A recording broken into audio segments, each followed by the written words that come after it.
관광객을 대상으로 소매치기가 가능하니 각별히 주의하시기 바랍니다. 어머, 지금 한국어로 방송 나온 거 들었어? 응, 나도 들었어. 왜 난 한국인도 아닌데 한국 방송이 들리는 게 반갑지? 최근에 파리 여행 다녀오신 분 계실까요? 전 홍콩에 사는 여대생 셀리입니다. 전 작년에 파리에 다녀왔는데요. 제가 파리를 비롯해 유럽 여행을 하기로 결심했을 때 가장 고민했던 부분이 바로 소매치기였어요. 유럽 여행을 검색하다 보면 연관 검색어가 매번 소매치기인 것을 보고, 아니 유럽은 도대체 어떤 나라이길래 소매치기 조심하라는 말이 왜 저렇게 많아? 하고 생각했죠. 일어나지도 않은 일을 걱정한다고 하실 분도 있을 텐데요. 사실 제가 이탈리아에 갔다가 카드 도난을 당한 적이 있거든요. 평일이었음에도 관광지답게 사람이 많고 복잡했는데요. 처음에는 제 가방을 잘 챙겼는데 같이 여행하던 친구가 자꾸 물건을 빠뜨리는 것을 챙겨주다 그만 긴장을 놓았었죠. 어디서 잃어버린 것인지도 몰랐어요. 너무 갈증이나 물을 사 마시려고 할 때 지갑이 없어진 사실을 알았고, 이미 한참 시간이 지나 그 사이에 무슨 일이 났으면 어쩌나 걱정했습니다. 우려는 현실로 일어났죠. 카드사에 사용 중지 신청을 했지만 이미 누가 제 카드를 사용했더라고요. 그것도 소액도 아니고 몇백만 원이나 말이죠. 어찌나 황당하고 화가 나던지요. 너무 속상해 있는데 이탈리아 경찰은 당황하다 보면 그럴 수 있다며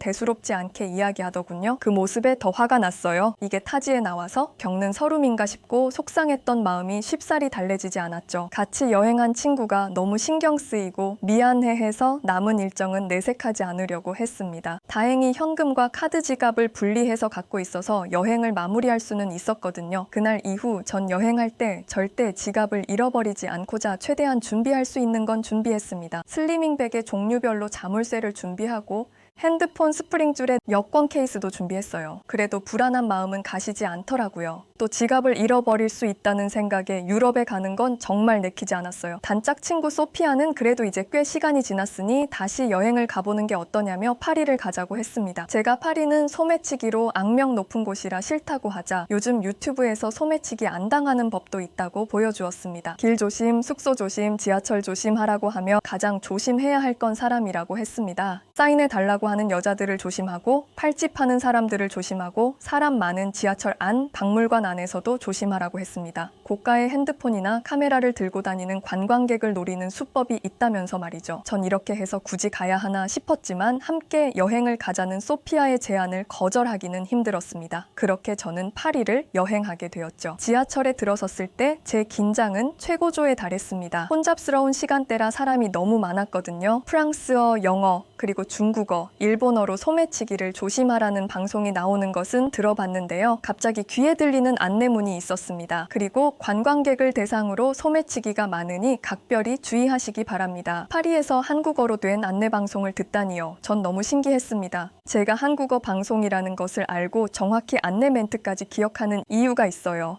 바로 제가 홍콩대 한국학과 학생이거든요. 머나먼 유럽에서 한국어로 된 안내방송을 듣고 반갑고 신기한 마음도 들었고, 이제 정말 한국의 위상이 많이 높아졌구나 하고 알 수 있었습니다. 제가 배우고 있는 한국학과가 긍정적인 이미지로 국제적 위상이 높아졌다고 생각드니 너무 기분이 좋더라고요. 제가 다니고 있는 홍콩대를 들어보셨나요? 아시아권에서 명문으로 평가받고 있죠. 홍콩에 있는 대학에서 정식으로 한국학 전공이 개설된 학교는 저희 학교밖에 없는데 초기에는 80명 정도로 한국어 부전공 과정으로 시작했지만 수강생이 점차 증가하자 아예 정식 전공으로 한국학 과정이 생겼답니다. 저희는 한국어뿐만 아니라 한국의 사회와 문화, 역사 등을 폭넓게 배우고 있는데요. 한국인은 한 명도 없는 한국학과랍니다. 이제 한국어를 배우는 외국인이 낯설지 않으시겠지만 외국 대학교에서 한국에 대해 배우는 건 무엇을 배우는지 궁금해 하실 수도 있을 것 같아요. 한국학과 로비에는 한국에 관련된 다양한 자료들이 전시되어 있습니다. 한국에서 유명한 뮤지컬, 가수 등 한국 관련 자료로 가득합니다. 한국어로 하는 수업도 있고 아닌 수업도 있는데요. 한국어를 배우는 시간에는 당연히 한국어를 사용하지만 한국의 영화나 문학 작품 등을 이용해 수업을 할 때는 영어로 수업을 합니다. K-팝에 관심이 있어서 한국어를 배우게 된 친구들이 제일 많고 드라마를 좋아해서 온 사람도 있습니다. 저희는 무척 재미있게 수업해요. 한국어를 배운 후 한국 예능에 나오는 게임을 통해 복습하기도 한답니다. 내 자리를 다른 사람을 위해서 주는 것을 무엇이라고 하는지 배웠습니다. 한국어로는 양보라고 하더군요. 응답하라 1988이라는 드라마였는데요. 남자 주인공이 학교를 가는 버스에서 일어난 일이었습니다. 근데 다음 장면이 조금 이상했습니다. 갑자기 자리에 앉은 할아버지가 가방을 달라고 하니 학생이 바로 감사하다며 가방을 주더라고요. 한국 사람들이 우더른을 공경하는 문화가 있어서 자리를 양보하는 건 알고 있었는데 가방은 왜 달라고 하는 거죠? 그 할아버지를 어떻게 믿고 가방을 주는 건지 알 수가 없었습니다. 저희가 다 의아한 표정으로 교수님을 보자 교수님은 한국 문화 중 하나라고 이야기해 주시며 자리를 양보해줘서 고맙다는 의미로 가방을 들어주는 거라고 하셨습니다. 나이 많고 힘이 없는 노인에게 자리를 양보한 것도 멋진데 고마운 학생에게 보답의 의미로 가방을 들어준다니 그 할아버지가 가방을 가지고 도망간다거나 도둑일 거라는 의심이 없으니 그렇게 자연스럽게 가방을 건넨 것이겠죠? 홍콩과 한국의 문화 차이로 느껴지면서도 어른들에게 자리를 양보하는 모습, 또 그런 학생에게 고마움의 표시로 가방을 들어주는 모습 등 서로 양보하는 게 너무 신기했습니다.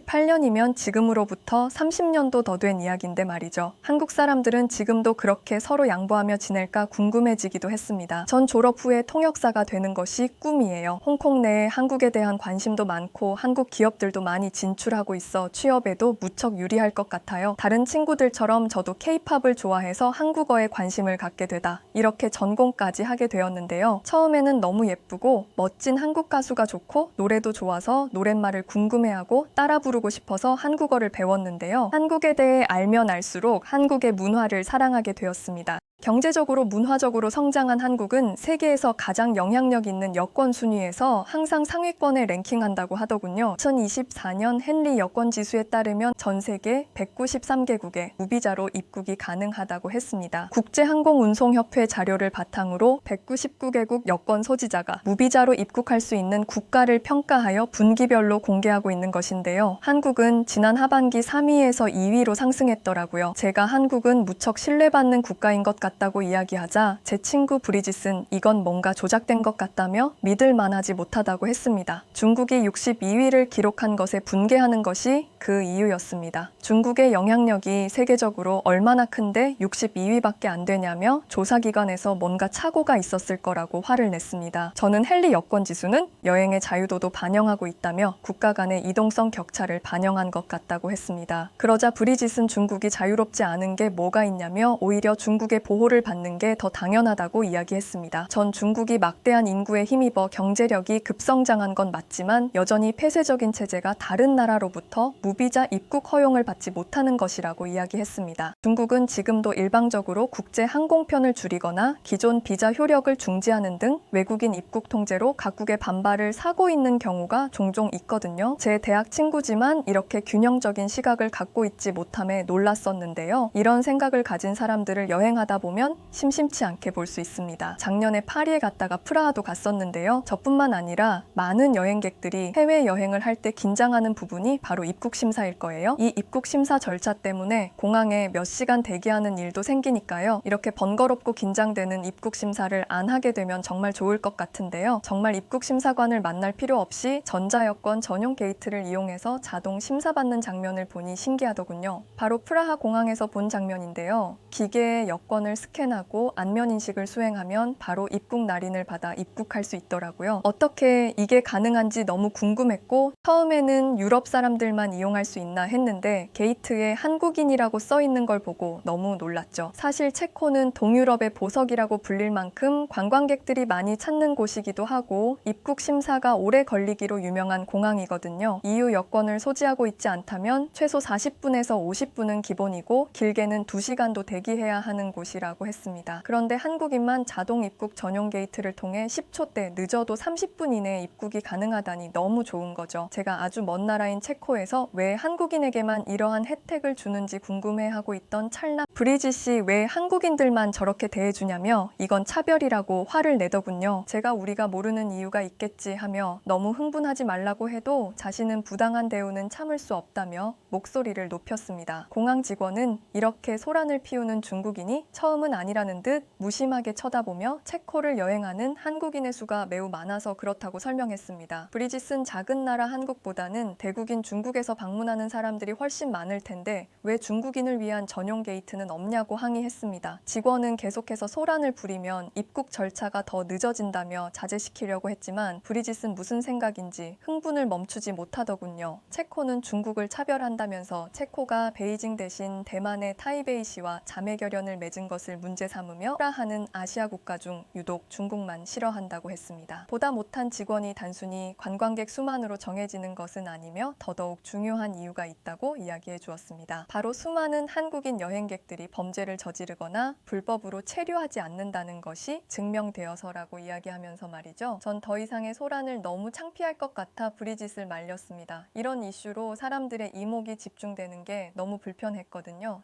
전 여행의 시작이 이렇게 시작되는 게 싫어서 브리짓을 빨리 데리고 공항을 나섰습니다. 모처럼 여행 와서 기분을 망치고 싶지 않았거든요. 프라하는 항상 가보고 싶었던 꿈의 도시였어요. 프라하의 아름다운 건축물과 역사적인 장소들을 둘러보며 행복한 시간을 보내던 중 브리짓의 행동이 자꾸 눈에 거슬리기 시작했어요. 처음에는 별로 신경 쓰지 않았지만 시간이 지나면서 점점 더 불편해졌어요. 친구는 거리나 공원에서 쓰레기를 아무 곳에나 버리는 습관이 있었어요. 프라하의 거리 곳곳에 쓰레기통이 있었지만 그는 이를 무시하고 그냥 길에 쓰레기를 던지곤 했습니다. 처음에 몇 번은 이야기를 했지만 브리짓은 대수롭지 않게 여겼고 오히려 괜히 잔소리를 한다고 생각하더군요. 여행 두 번째 날 우리는 유명한 카를교를 건너고 있었어요. 관광객들로 붐비는 이곳에서 친구가 음료수를 마시고는 빈 병을 그냥 다리 난간 위에 올려놓고 가려고 하더라고요. 저는 깜짝 놀라서 여기 쓰레기통이 바로 옆에 있어. 거기에 버리면 되잖아 라고 말했지만 친구는 귀찮아. 그냥 두자 라고 대수롭지 않게 대답했습니다. 그 순간 주변에 있던 몇몇 관광객들이 우리를 쳐다보기 시작했어요. 특히 한 유럽인 할아버지는 우리에게 다가와서 무슨 일이냐는 듯이 눈살을 찌푸렸어요. 저는 얼굴이 빨개지면서 급히 친구의 빈 병을 들고 쓰레기통에 버렸어요. 할아버지는 미소를 지으며 고맙다고 말했지만 저는 이미 창피함과 불쾌함으로 가득 찬 상태였어요. 이후로도 친구는 여러 번 공공장소에서 쓰레기를 버리는 행동을 했고 그때마다 저는 곤혹스러웠어요. 공원 벤치에서 간식을 먹고 포장지를 아무데나 버릴 때 저는 계속해서 그를 제지하고 쓰레기를 주워서 쓰레기통에 넣어야 했어요. 여행이 즐거워야 했지만 친구의 무례한 행동들 때문에 마음이 편치 않았습니다. 프라하에서의 마지막 날, 우리는 아름다운 올드타운 광장을 방문했어요. 친구는 아이스크림을 먹고 나서 포장지를 또다시 바닥에 버리려 했어요. 이번에는 제가 단호하게 여기서 그런 식으로 행동하면 안 돼 라고 말했어요. 친구는 불만스러운 표정을 지었습니다. 중국에서는 다들 이렇게 행동한다면서 쓰레기를 따로 처리하는 사람들이 있는데 왜 못 버리게 하냐며 자신은 비싼 돈을 내고 여행을 왔기 때문에 편하게 하고 싶은 대로 해도 된다고 했습니다. 정말 대학까지 다니고 있는 성인의 생각으로 이런 말을 하지 싶었죠. 이 여행을 통해 저는 친구와의 관계에 대해 다시 생각하게 되었어요.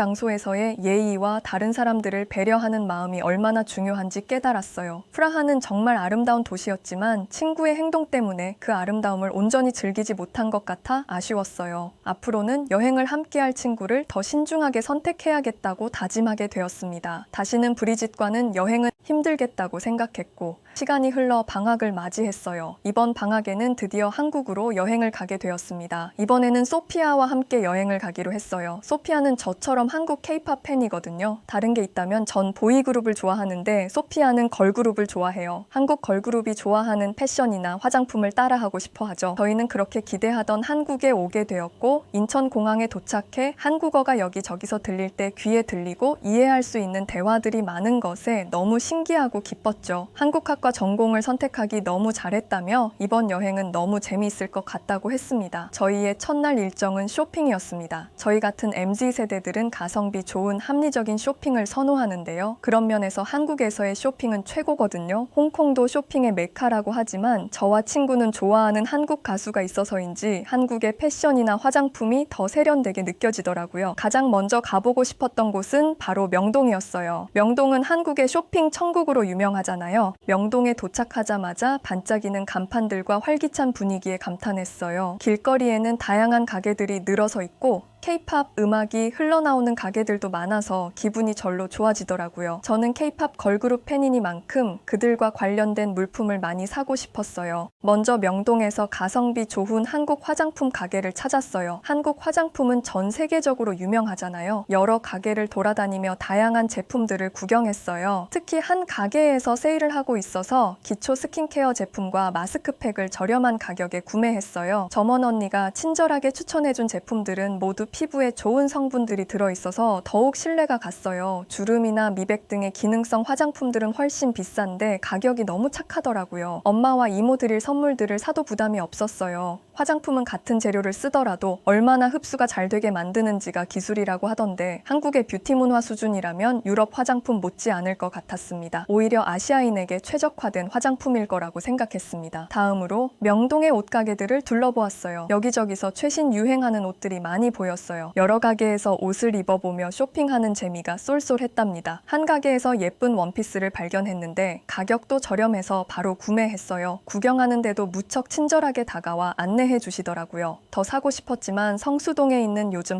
핫한 브랜드들의 옷을 더 볼 수 있으니 참기로 했습니다. 한국 옷들은 가격 대비 품질이 좋아서 정말 만족스러웠어요. 쇼핑을 하다가 배가 고파져서 길거리 음식을 먹으러 갔어요. 명동에는 다양한 길거리 음식이 있어서 선택하는데 어려움이 있었지만 결국 떡볶이와 호떡을 먹기로 했어요. 매콤한 떡볶이와 달콤한 호떡은 정말 맛있었어요. 홍콩에서도 한국 분식을 파는 곳이 생겨 떡볶이를 먹어봤는데 고추장의 차이일까요? 물맛의 차이일까요? 한국에서 먹는 떡볶이가 훨씬 더 맛있더군요. 한국의 길거리 음식은 정말 최고였어요. 명동에서의 쇼핑과 음식 경험은 정말 잊지 못할 기억으로 남았어요. 가성비 좋은 한국 화장품과 옷을 구매하면서 한국 문화를 더 깊이 느낄 수 있었어요. 그리고 소피아와 여행하다 보니 한국의 길거리는 정말 깨끗하다는 것을 알 수 있었습니다. 쓰레기통이 많이 보이지 않았는데도 쓰레기를 다 어디에 가져가 버리는 건지 길거리가 깨끗했어요. 어느 거리를 보아도 정돈되고 깨끗하다는 인상을 받았습니다. 보통 길거리 음식을 파는 주변에는 도로가 정돈되어 있지 않고 쓰레기로 넘쳐나는 경우가 많은데 말이죠. 한국에서 보내는 첫날 명동만 다녀왔는데도 너무 신나고 즐거웠습니다. 그리고 저희가 한국말을 하자 점원분들도 분식 사장님도 무척이나 기특해 하시며 덤을 더 챙겨주시더라고요. 한국 문화에 대해 배울 때 덤 문화에 대해 배우며 한국의 정이라는 것에 대해 알게 되었는데 이런 게 바로 한국의 정이고 친절이구나 하고 깨달았습니다. 저희는 홍대, 성수, 강남 등 한국의 MZ세대들이 방문한다는 핫플레이스를 둘러보았고 소피아가 가장 가보고 싶었던 경복궁도 갔었는데요. 한국 여행기를 다 들려드리기엔 너무 이야기가 길어질 것 같아요. 오늘 이야기는 여기까지 들려드리고 다음에 다시 이어서 사연 들려드리겠습니다. 오늘 사연 들어주셔서 감사합니다.